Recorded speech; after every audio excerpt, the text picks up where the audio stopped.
I'm Nick Hernandez, and this is the Positivity Matters podcast. Today, I have Dr. Tim Hodges as my guest on the show. Welcome. Hey, Nick, thanks for having me. Let me tell our guests here a little bit about you. Dr. Hodges is the executive director of the Clifton Strengths Institute, professor in the UNL College of Business, and a Gallup certified strengths coach. He works with individuals and teams to maximize their strengths and increase performance, engagement, and well being in their education, career, and throughout their lives. Really glad to have you on the show. This is sort of an extremely fascinating example of strengths being put into building community right here in Lincoln, Nebraska, within the College of Business. Uh, I'm not sure that all of our uh, listeners have heard about what's taken place in terms of well-being research and its applications. So in whatever aspects of history, whether it's about the institute or the history of well-being research, like I'll let you sort of take it away and take us take us on that journey to how we got to where things are today. Sure. No, glad to. Well, it's fortuitous timing on my part. I kind of showed up at the right time as all of this research was really kind of coming together around positive psychology. But I'm going to start before my time, about 80 years ago, actually. A sheep ranch turned out a guy named Don Clifton up in Butte, Nebraska, northeast Nebraska. Don came down to the University of Nebraska as a math student on a Regent scholarship. Bright kid who was really interested in learning, and Don went on to do his graduate work in educational psychology and became a professor at the university and did research and teaching, and then from there started a company called Selection Research Incorporated, which people from Lincoln might remember SRI from back in the 70s and 80s. In the late 80s, SRI purchased a company called Gallup. George Gallup had passed away, the polling pioneer, and his family was figuring out what to do with the company. And SRI and Gallup had partnered on some projects, and there was a real relationship there. And over the course of a few years, they finalized that partnership, and the Gallup name was better known around the world. So SRI became, there were a couple versions along the way. There was an SRI Gallup, and then ultimately the Gallup organization, and now it's just simply known as Gallup. So in the late 90s, I was a college student at the University of Nebraska, and a guy named Don Clifton walked in the room as a guest speaker, and he was so interesting to me. I'd never thought about strengths or well-being or engagement or these kind of bucket and dipper and all these things he was talking about, but he was really charismatic and really interesting and really caught my attention. And so throughout college, I kind of job shadowed people at Gallup, studied a lot of the things they were up to, and some of your listeners won't remember this, but that was about the time the internet became available for normal people like us. So timing wise, it was one of they had built this assessment to identify your talents, and decided to put it on the internet, whatever that meant, right? At the time, we didn't really know. But so the first few 100,000 people who took the assessment probably did it on dial-up internet, and you couldn't be on the phone and the internet at the same time back in those days. But that's about the time I started working full time at Gallup back in January of 2000, and then had some fantastic opportunities to partner with some amazing scientists in this field of positive psychology. So maybe I'll leave it there for kind of opening backstory, and glad to go whatever direction you'd like from there. Yeah, yeah, thank you so much for that. With the field of positive psychology, you were there right in the midst of this. So Yeah. what what happened? How did that happen?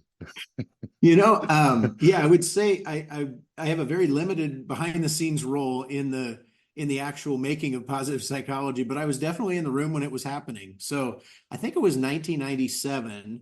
A group of psychologists got together in an island down in the Caribbean and kind of shared some ideas, but it was it was a small group, a couple dozen people. Then a couple of years later, Don Clifton and Gallup was in Lincoln, Nebraska there, and Don had said, well, we'll host an event. We'll call it the Positive Psychology Gathering or Positive Psychology Summit. And so he invited a few of his colleagues and friends around the world who were studying different topics around positive psychology, and hosted that event in Lincoln in 1999. And I don't think there were 100 people there. It was a pretty small gathering that first year as well, just a few dozen scholars. Most of them he encouraged to bring along a graduate student or a junior professor, someone earlier in their career, because we don't want just a bunch of old white guys sitting around talking about ideas at the end of their careers.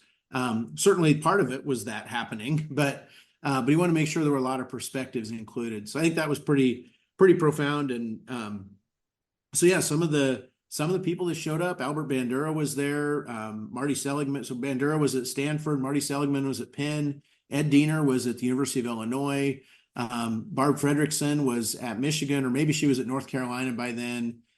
So several scholars that we've heard of. Mike Csikszentmihalyi from Claremont Graduate College out in California. Of course, I'm forgetting a few, but real kind of heroes, and many of them wrote best-selling books and won Lifetime Achievement Awards for their contributions in topics like optimism and well-being and engagement and resilience and flow.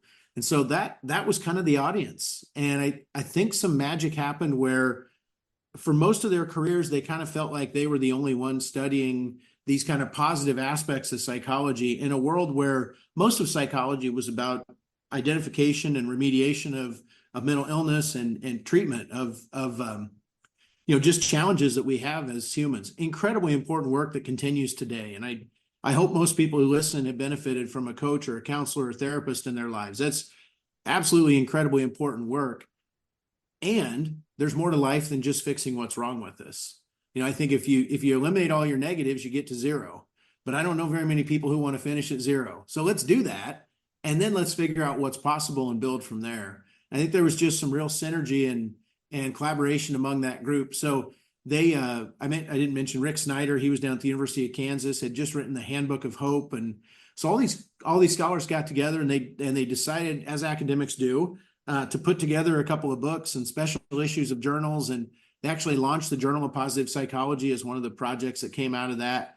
And they decided, let's get together every year or so and share ideas and collaborate. And so Gallup hosted for probably 4 or 5 years, either in Lincoln or out in Washington, D.C., hosted these positive psychology gatherings. And that really got things off the ground. So there must be a dozen books that came out of those early collaborations, many with invited chapters from other scholars. And it was a real one of those like perfect timing kind of moments where everything was ready and it all came together. And yeah, that was just almost exactly 25 years ago. That is amazing to have been in the room. And so in your own career, what topics in that realm and outside of that realm have you been into since then? There are other interesting projects along the way. For sure. Well, I worked full-time at Gallup for 20 years, and my primary emphasis there was on strengths-based development and leadership coaching, also employee engagement. So identifying the factors that lead to engagement during your workday and performance over the long term, and then also in the science of well-being. So those 3 areas were kind of the primary things that Gallup was really creating value around. There's also a little bit around identifying the talents of people and their fit for particular roles, and then coaching them in through the onboarding process. So those are the kind of things that caught my attention. I'm a voracious reader. I read a book almost every week, and so these kind of topics have been on my watch list and all that. I mean, grit kind of came along a little bit later. Certainly there was some really good research with Rick Snyder and Shane Lopez around the science of hope. And so I've been kind of a consumer of a lot of the different topics. And then over these, recent years, it's really morphed from, originally it was called positive psychology. Some people still use that term. It kind of morphed into behavioral economics. And now there seems to be a general term of behavioral science that's kind of the overarching, which gets into more, how do we make decisions, whether it be around financial investments or how we spend our time or how we relate to other people. And there's been some great work, and of course some attention given to when we've had psychologists win Nobel Prizes in economics because of the work they've done in the science of decision making. That helped to give some attention to the field as well. So Richard Thaler and Danny Kahneman and others kind of came alongside that. Kahneman was at some of the early positive psychology summits that Gallup hosted as well, and a little bit before he won. I think he won the Nobel in 2003. So this would have been maybe right before that was announced. So kind of a great synergy of some big thinkers and big ideas. And that kind of gives some background that brings us to the creation and operation of the Clifton Strengths Institute. Yeah. What is the Clifton Strengths Institute? How did it come to be? What is it trying to do? Yeah. Well, it's been a joy to get to be a part of it. So Don Clifton passed away in 2003, and his wife Shirley a few years later, and his family was really looking for ways to solidify that legacy and just really make an investment back into some of the people and places that helped the whole idea of strengths development come to be. And the University of Nebraska was where Don earned all of his degrees and had worked here and had great relationships here with great colleagues throughout his life. And so ultimately, they worked out a way to make an investment back in the university. So now the Clifton Strengths Institute for almost 10 years now has been housed in the UNL College of Business. And it's an academic institute where we've got faculty and staff that are here to really extend the ideas that Don and his colleagues and many others since have kind of put together. And so we've got kind of three main areas of emphasis in the Clifton Strengths Institute. First is to serve students in the College of Business, and if we don't do that well, then the other two aren't that valuable. But we really so I teach the intro course. It's called Introduction to Strengths, which is a required course that every College of Business first year student takes. We get about 1,000 students a year that come through that course, and the first week of class, we have them take the Clifton Strengths Assessment and learn about their top 5 themes of talent. They do some self-reflection. And then during the lecture and recitation meetings, we talk more about strengths and well-being and engagement and some of the application. The best part of their class is the one-on-one coaching that they get from a student strengths coach that we've identified and invested in and really help them build expertise so that they can be an upper class kind of near peer mentor to those first year students. And that's just really been fun. So that's one of the projects we do here for students in the College of Business. Our second thing is really to spread the work of strengths around campus. And that's been a really fun thing for me. I earned all 3 of my degrees here at the university as well. So as a proud alum and a lifelong Nebraskan, it's fun to invest in the place that has meant so much to me. So we have certified, Gallup certified strengths coaches in different colleges and units around campus. So our team gathers that group together, and usually we set out some food and they show up and we share ideas and collaborate on projects and things. We also do workshops and speak at conferences and things like that across campus to help ingrain strengths into different units outside the College of Business. And then our third area of focus is really everything beyond UNL. And it's an opportunity for us to really be a best practice institute that others can learn from. And it's just a joy every week or two, we'll get a call or an email or a visit from another institution, a dean or a director or a faculty member who wants to integrate strengths into their classroom or maybe wants to become a strengths-based campus and they've heard about what we're doing and they want to learn more. So we love hosting visitors. We do Zoom calls and phone calls and emails all the time. And then we do a big summer conference as well, where we bring a couple hundred educators to campus and share ideas. And we present some of the content. We invite others to share what they're up to and really to kind of be a best practice of what's possible. Some of them are interested in strengths-based development for their teams that they manage or they work with. Others are trying to integrate into the classroom. Others are doing research in related areas. So we want to just create a space for those ideas to continue to flourish. Wow, that is awesome. That's what I say every morning when I get out of bed. Wow, I get to do this again today. I grew Yeah. up on a pig farm, Nick. I know what real work is, and this isn't it. This is pretty great. Well, so what do they say that if you find something you love, you'll never have to work a day in your life? So, I mean, there's some pretty hard working days, but it's a good tired at the end of the day for sure. yeah, that is fantastic. So it sounds like we're kind of a sort of a shining star in terms of applying the behavioral science. Is is there anything else that you've encountered where they're trying to put all this into practice more deeply, or is this kind of like a Yeah. world leading kind of thing? Well, I'm really proud of what we do. We're certainly not the only ones that are integrating strengths into the collegiate experience. In my work with Gallup years ago, we worked real hard to get the strengths mindset lots of places around the country, around the world, and I don't have the exact numbers, but Gallup would say somewhere 600, 700,000 educators or college students take the Clifton Strengths Assessment every year.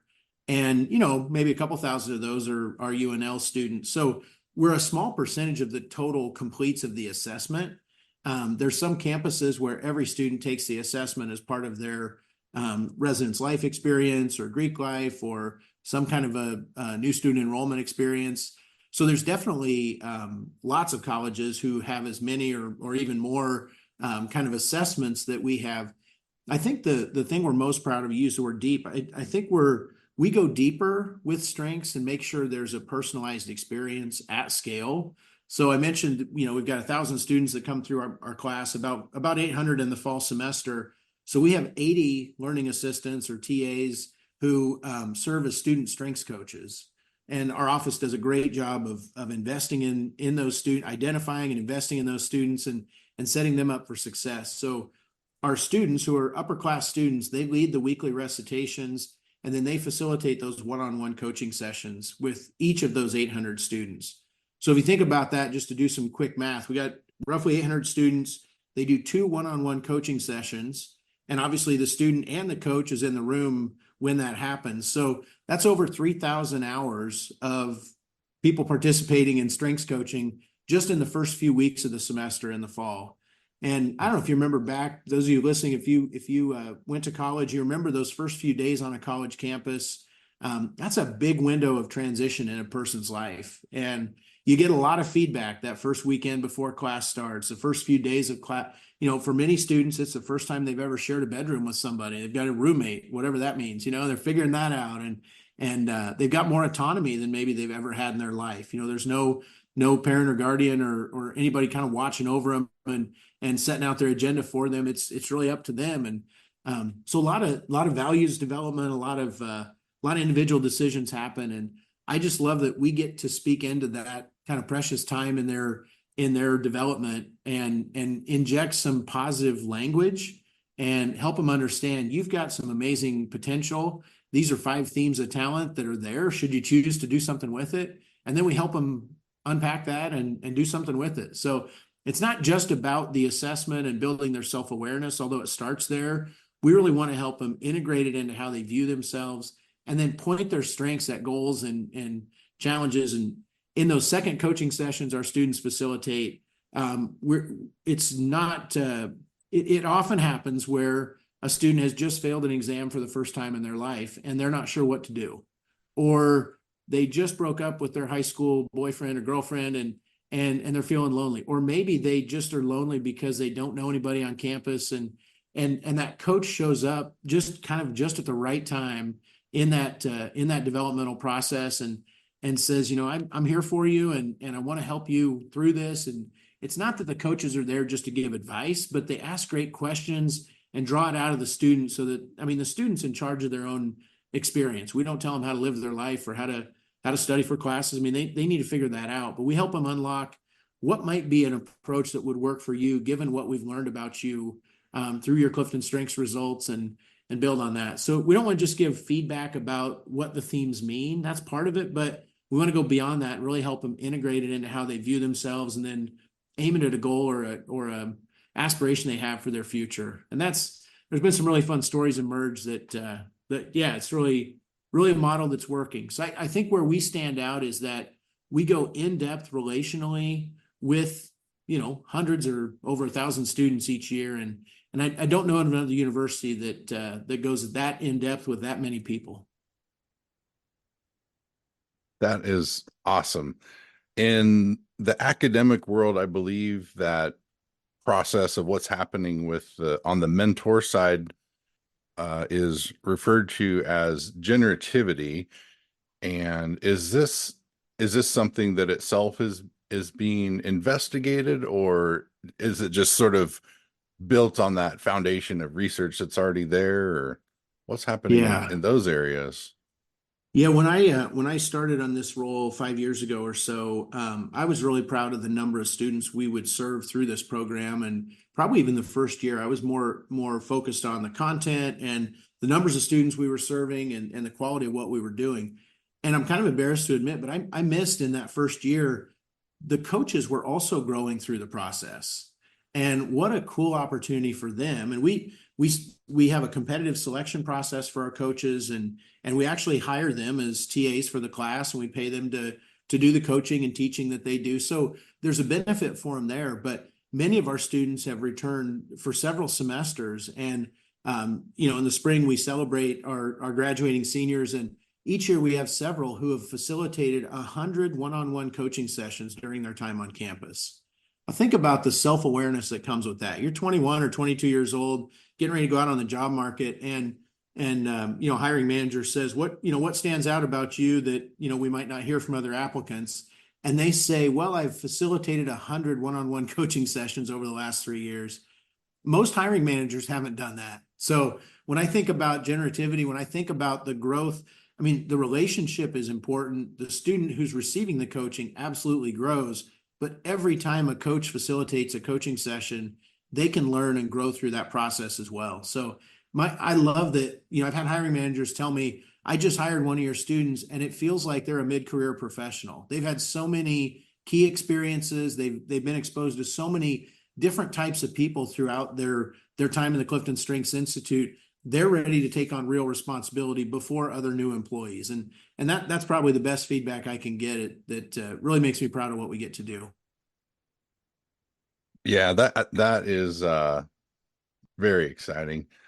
I can't help but think that this approach might be scalable beyond an academic setting.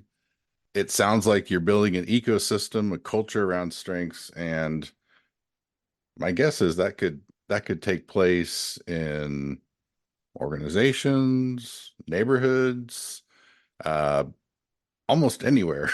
So, Yeah. Yeah. is And, it? and I'm excited to say it is. My work with Gallup,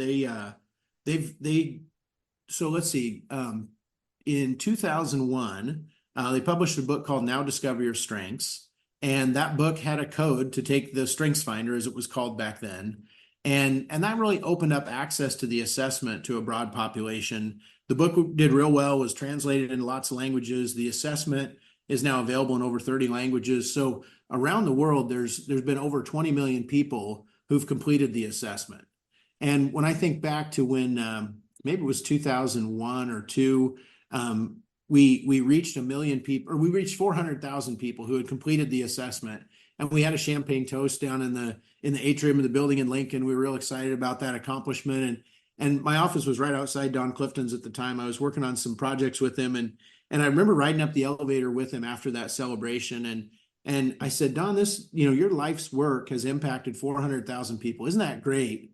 And Don looked at me, and without missing a beat, he said, well, it's a good start. And I thought, what in the world? Well, Don's number 1 and 2 themes are futuristic and significance. So the guy had the ability to dream a little bigger than the rest of us, and he had the ability to see a little further out there than the rest of us as well.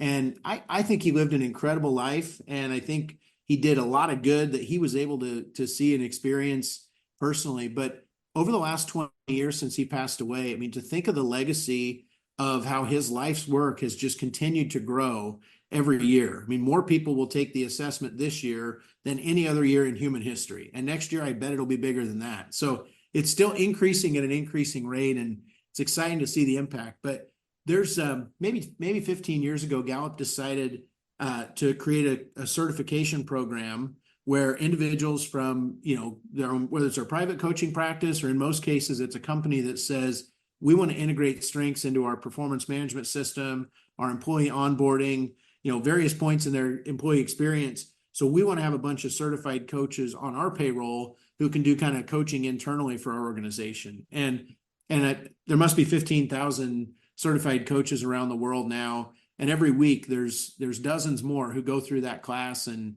and really build that expertise and then take it back to their organization. So it's happening in government agencies, it's happening in education, K-12 and higher ed, it's happening in every walk of life, hospitals and hospitality and retail, and any kind of organization you can imagine probably has a certified strengths coach within their organization who really helps to identify and develop the talents of each of the employees there. So it's really cool. And faith communities have really picked it up and run with it. And it's been neat to see the application. And so now with, 20 some million people having taken the assessment and, 15,000 coaches, I bet if Don were here today, he'd say, that's a good start. Still 7 billion more people out there who don't know about it yet. So got a lot of runway out in front of us. That is awesome. All right. You mentioned strengths and futuristic and significance for Mr. Clifton. Just out of curiosity, any of the other of his top five, maybe, that if they call to mind? No worries if not. And then Yeah. Yeah. Well, a couple that I definitely remember, Don had a theme called Focus. And focus is that, I mean, I'll just say, kind of a relentless tunnel vision where you get going on something and away you go. And I remember I'd go in the office, and when we had our offices nearby each other in Lincoln, I'd go in the office early some mornings, and his light would be on. Maybe he's the first person in the building, and I'd walk in, I'd say, "Morning, Don," and he wouldn't hear me or wouldn't look up, and I'd say, "Good morning, Don," and thinking he didn't hear me. He probably heard me, but he was just so focused on what he was thinking about that he just had that ability to lock in. And so I think that really served him well as a researcher. And of course he realized I was there. Oh, I'm sorry, I didn't hear you. But I remember that focus for sure. And then maximizer was another theme that Don had, and that's my number one theme as well. So we kind of connected on that. Maximizer is that ability to see what's possible and see the potential and really want to develop that and pursue excellence. And there's a metaphor around, you could polish the pearl. That's kind of a maximizer metaphor. Take something that's great, that's got a lot of potential, and then see how much better it can get. And so I love that, one of the programs I lead here on campus, we identify students who have a lot of talent and potential. They're awesome when we meet them. And then we set real high expectations and invest a lot in them and just see how good they can be. And that's a real joy that I get to be a part of that in my teaching. And I think that kind of an audience really fits me well, where they want to be pushed and they know they've got some big potential, and they just need somebody to help unlock that and make it run. So that was kind of a theme about Don that came through as well. thank you for sharing that. That was just that question came up as you were talking about having these personal experience with Don. So appreciate that. Now, Yeah. you mentioned for yourself having maximizer there. Mhm. I also see relator, belief, woo, and positivity. Yeah. Maybe a little bit on what those mean to you and how you see those playing out For in what you're sure. For sure. doing. Yeah. Well, there's a question we used to ask on job interviews. We'd say, when you walk into a room where there's some people you know and some people you don't know, how do you spend your time? And the question kind of sorts about the person who has high woo. That's that extroversion, winning others over. There's a real kind of charm or charisma about that theme for some people that's attractive, and they're really good at the social event, the cocktail party, the whatever, right, where they can kind of move in and out of conversations easily and build quick rapport and that kind of thing. So that's a theme that I have, and I love getting to use that when I have 1,000 students in my class every year, and I don't get to know all of them well, obviously, but I'm intentional about kind of moving around the room before and after class. I try and choose a few people each week that I can have a conversation with, and you know how it is in a big lecture hall with freshmen. If you're talking to one student, there's about 20 people around them that are sort of leaning in to listen to what you're talking about. So I think it gives me a chance to build just to be approachable, and I love using my woo in that setting. But I also have relator. Relator's a little more introverted, and it's that close group of people who you really know well, and you really just kind of let your guard down around them. I've got some examples of friends that I've had since college, and it's 20, 25 years ago, and friends that maybe I go months without seeing them, but when we see each other, we just kind of pick up where we left off. And that's that relator, where there's just a real deep trust and intimacy with a few people that you can really, really invest in well.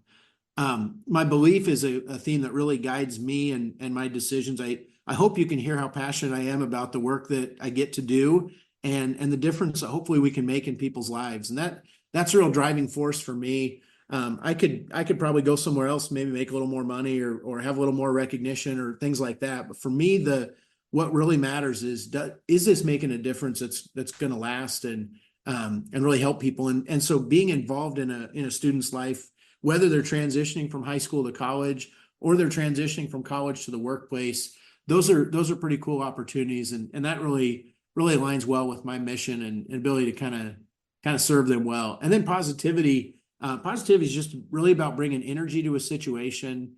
And I don't have students fall asleep in class almost ever. If they do, I usually wake them up and we have a little fun with them, and then it usually doesn't happen again. So, but I figure, hey, if you're going to give me an hour of your time and you're paying for it, well, then I need to make it an engaging experience. And I think my positivity talent kind of helps me as I prepare for, whether it's an engaging lecture or activities. I bring humor into the classroom, and I think that resonates with people a lot of the time. So that's my style. Now, not everyone would teach. There's people who could teach my classes at least as well as I can, but it would probably look a little bit different for them. And that's the fun part about talent. You can get to the same outcomes in a little bit different way than another person, but rather than try and lead by imitation and be like that other person you're trying to emulate, maybe be more of who you really are. And it's more authentic, and you don't have to try so hard to, pretend to be something else. You can just release some of those things that are not who you are and find some partners who are better at it, and then just really lean into who you are. And I've had an incredible opportunity throughout my career to be surrounded by people who get that mentality or that mindset. And I love to kind of create that for my staff and for the students that we get to serve. That is awesome. And it sounds like that it's a maximizer's dream to be where you're at. It really is, but there's some people who have an incredible talent for helping a student who's really going through some challenges, and they love seeing that incremental growth. My wife has developer as one of her top 5 themes, and she's able to notice. She taught preschool for several years before our kids were born, and so to observe her in her role as a teacher, and certainly to observe her in her role as a parent, she's incredible at noticing incremental progress from one interaction to another. We've got some teenagers around the house now, and she's a great driver's ed instructor, where for me, I'd be challenged if we get honked at or yelled at by another driver.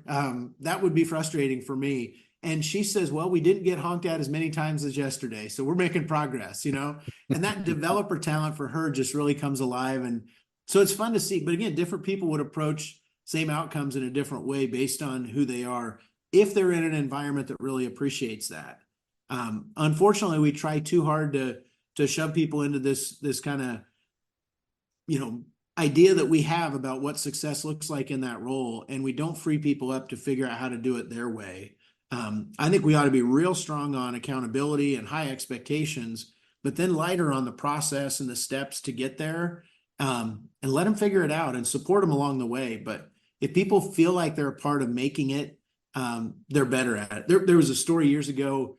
There was a researcher named Ernest Dichter who was brought into a food processing company because they had made these box cake mixes, and the cake mix sales had really dropped off, and they didn't understand why. And so Dichter and his colleagues went in and studied the whole situation, and they did focus groups. They were primarily, at that time, this was decades ago, but it was primarily housewives who were purchasing the cake mix and the groceries for the family.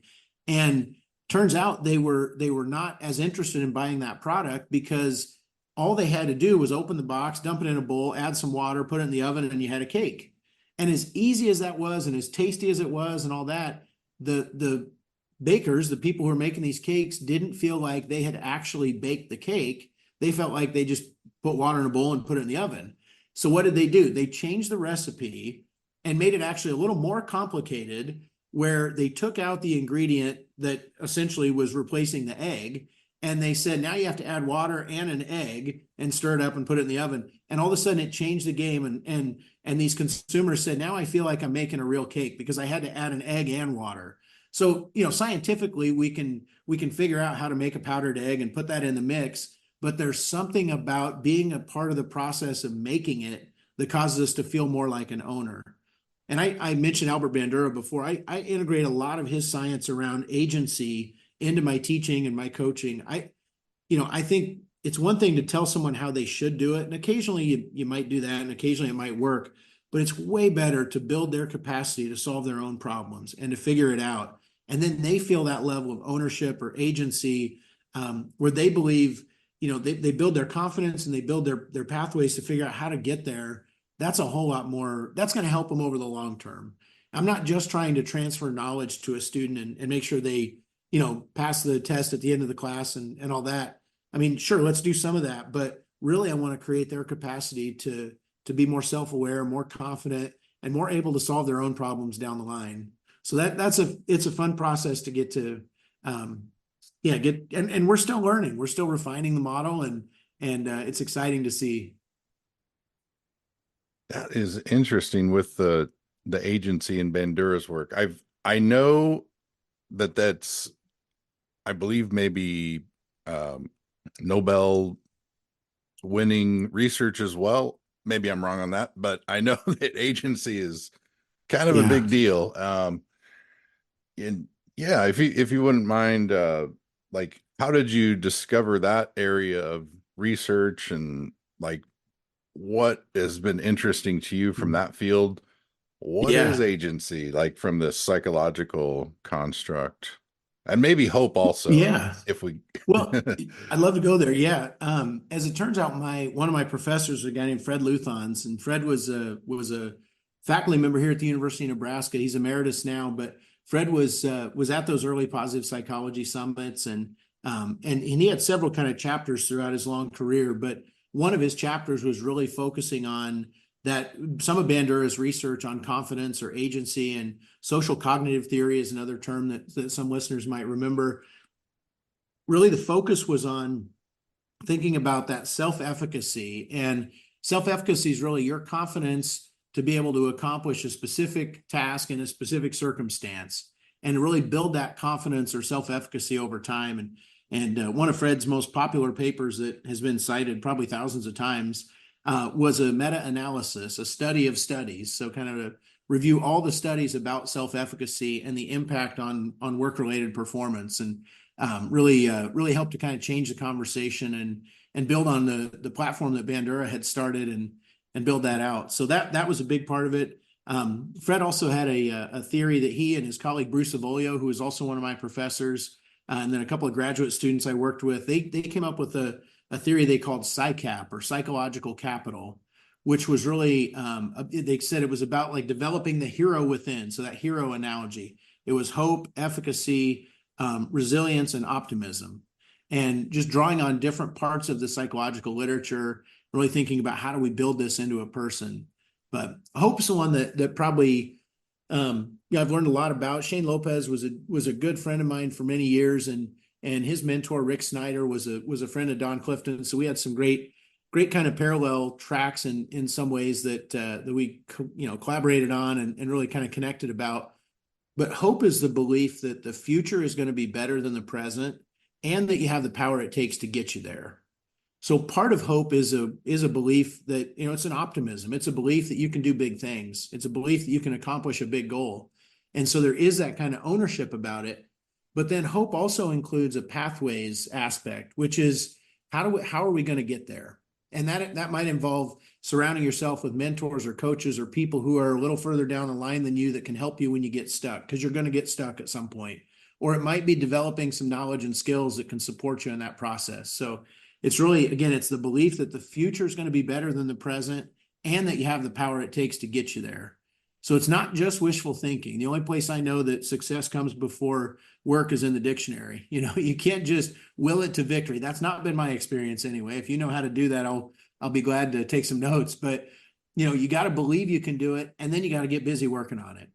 And I think there's just it's so practical, but just really an incredibly helpful model. And so Shane and his colleagues put together some real practical ways to apply the science of hope. And he wrote a book called Making Hope Happen. That's one of my favorite books that I've read from anyone in the field of positive psychology, and there's a lot of people still benefiting from that work for sure.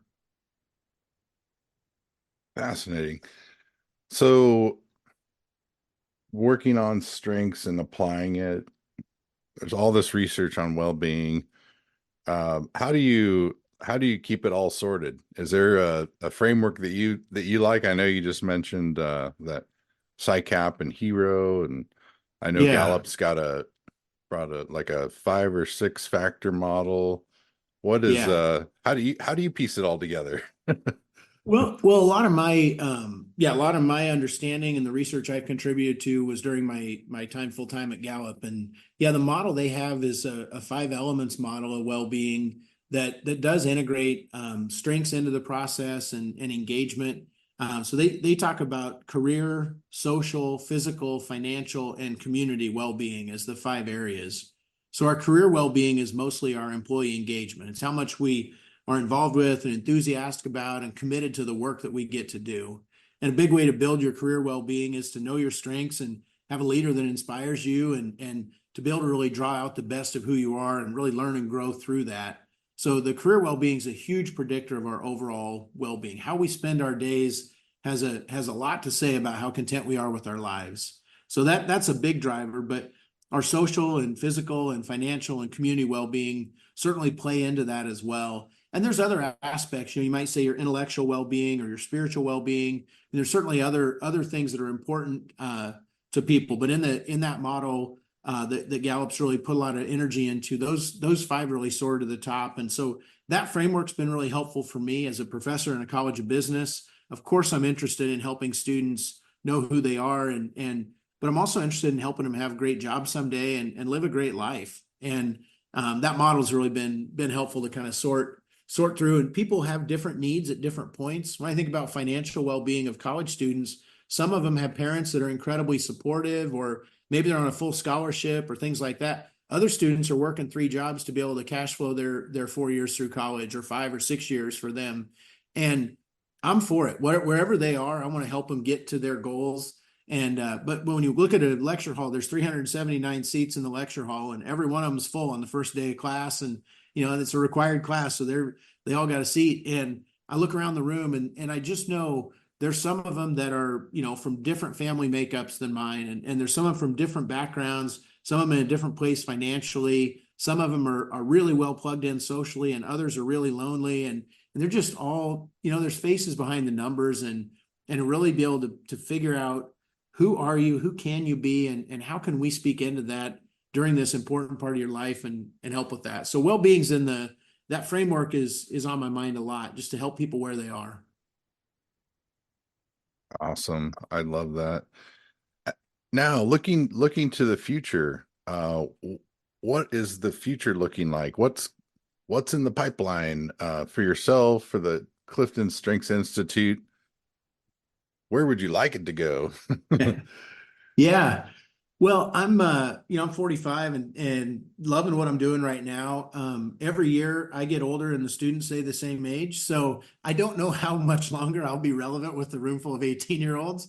I'd love to have another decade and run at this. And, I'd love to serve in this role as long as I can. But, part of my role right now is to really make sure we've built capacity where it's not just me, where if I don't show up for work someday, they're going to be fine.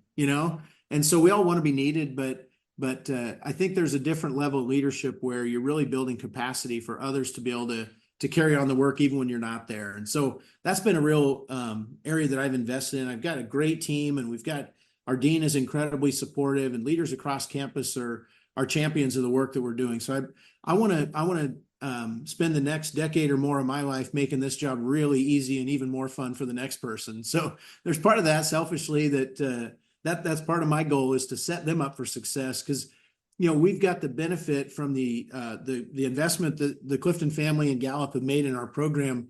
There's an endowment where this program is going to last well beyond my time here. So I took what our founding executive director built, and I've tried to maximize that and grow it, and I want to really set it up well for whoever's in this role after me. So that's part of it. We get requests all the time from colleagues across campus asking, we've got a whether it's an athletic team that's got a new assistant coach and they want to think how they're going to fit into their coaching strategy, or a new, 4 or 5 star recruit shows up on campus and a position coach is trying to figure out how to best connect with that student. I love getting invited into some of those conversations. As you might imagine, our international student recruitment as a campus has dropped over the last few years, whether it's because of the economy or immigration or COVID or all those things. But the campus has a real priority to help recruit more international students. And we're in the early stages now. We're talking about doing a study abroad trip over spring break next year, where we'll go over to Asia, to a particular country where we've got a strong alumni presence. And I'll take some of our advanced strengths coaches with me.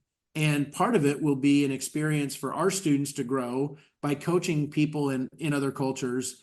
But it'll also be a real personalized experience for the students on the other side of the ocean, that will be able to meet a student from the University of Nebraska, learn more about themselves, and hopefully have a real positive association with that. And so we think it'll be a great experience for them, and we hope a whole bunch of them want to come to Nebraska someday. So there's a lot of ideas kind of swirling around right now, and we just got a lot of people who've caught the vision of what we're doing and have chosen to invest in this. So we really feel a responsibility to give them a great return on their investment by building out new programming, and again, with my maximizer, just keep doing what we're doing, but do it a little better every time. So I think we got a pretty good future ahead of us.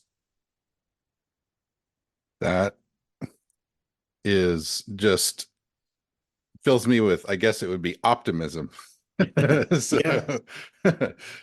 just to be, I think there's something in the air from what Clifton built and what's continued to be built with that. And it feels like it's kind of a message, maybe something like this value of generativity, sort of strengths-based generativity that sort of Lincoln has for the world in a way. It's I don't know exactly how to put a finger on that, but I think what's been happening is potentially like world changing, and I think it's this kind of Lincoln thing or something. I don't know Yeah. exactly how to put it, but it feels like what's happening there is like at the heart of that. So I really Yeah. appreciate your time and being a guest on the show here. And if people want to find out more, if maybe some any final thoughts you'd like to share here, please do. Sure. Yeah, no, thanks for the opportunity. It's fun to get to share our story, and I hope you hear how just humbled and honored I am to get to be a part of this. And I know I came along at a just really fortunate time, given that my start of my career and really the end of Don's life and the launch of this institute all kind of aligned well. And so I feel a real responsibility to steward that legacy well for this chapter. And I feel like we've got a lot of incredible people that are helping make it happen. So it's wonderful to get to do this. Yeah, my email address is just hodges@unl.edu. So just HODGES@unl.edu. So I'm pretty easy to find there. The Clifton Strengths Institute, you can find online. It's business.unl.edu/strengths is our landing page right now. And if that changes in the future, you can find it, do a web search, you can find it. And you can learn more about our programs and our students and kind of ways to connect with us there. Thank you so much.